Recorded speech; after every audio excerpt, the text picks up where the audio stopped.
Bonjour à toutes et à tous, on se retrouve aujourd'hui pour parler d'une série événement qui durera tout au long du confinement. Cette série sera condensée en plusieurs petits épisodes d'une minute ou deux de préférence. Bien que, vu les sujets, ça risque d'être compliqué de cadrer ça dans une minute. Mais bon, on va essayer. Dans ces petits épisodes, nous vous expliquerons le fonctionnement de certains éléments d'un char dans ce format de vidéo que nous appellerons « Comment ça marche ».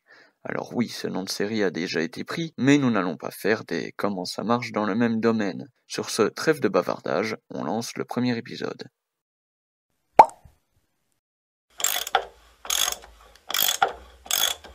Bonjour à tous et bienvenue sur le premier épisode de la série événement Comment ça marche. Le sujet d'aujourd'hui portera sur le canon.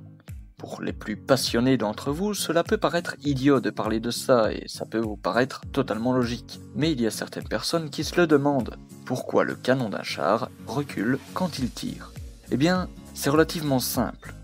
En effet, tout au début de l'action, lorsque le percuteur vient frapper l'obus, cela va faire détonner la charge explosive contenue dans la douille et propulser l'obus vers la sortie du canon. C'est précisément ce phénomène d'explosion qui va exercer une pression phénoménale sur 360 degrés.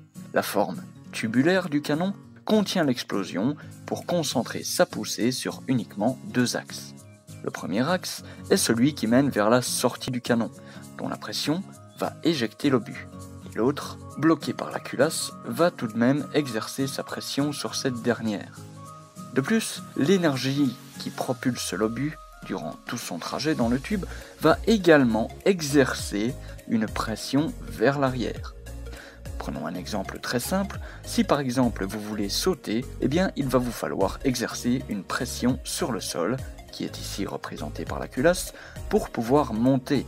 Dans le cas de l'obus, c'est vers la sortie du canon.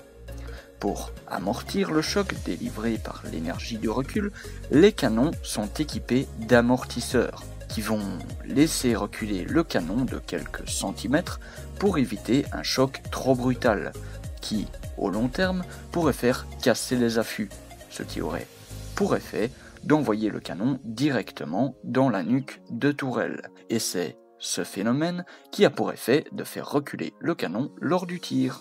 Si vous avez aimé ce format de vidéo, n'hésitez pas à laisser le petit like et à partager la vidéo. N'hésitez pas à mettre votre avis en commentaire car c'est très important pour nous. Sur ce, on se retrouve plus tard pour le prochain épisode.